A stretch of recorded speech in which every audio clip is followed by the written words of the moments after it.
What's going on, King of Kings family? It's day 28 of our Lent campaign, dwelling in the Gospel of John through the 40 days of Lent. And our reading today is John chapter 15, verses 1 through 17.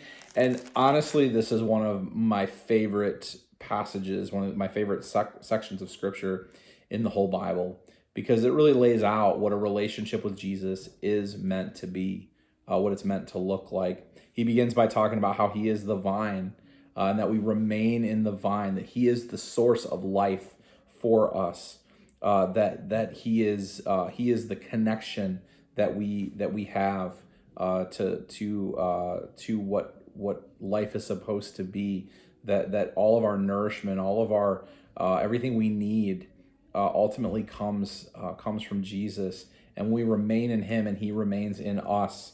That's where true life is found. He also talks about how we're called to love one another, and I talked about this a couple of days ago. But he gives us this new commandment that we are to love one another, and no greater love exists than to give up one's life, to sacrifice of oneself for one's friends.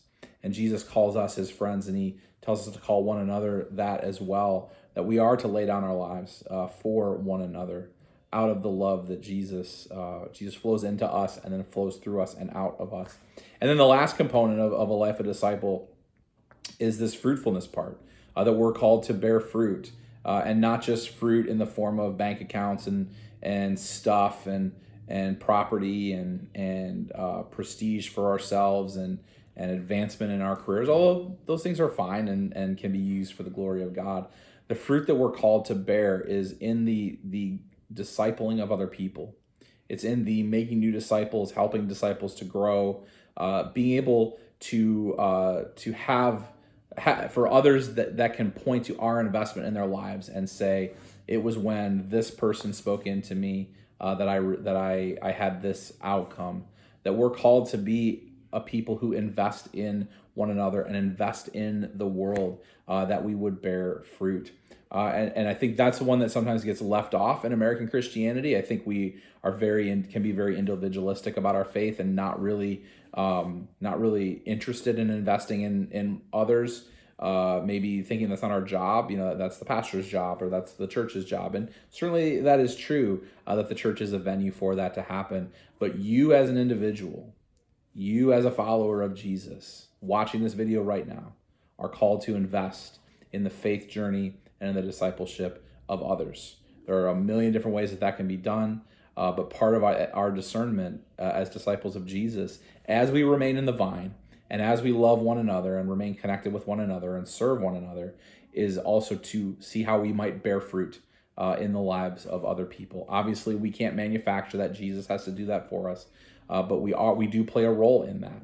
We do bear fruit. We are the branches that bear fruit.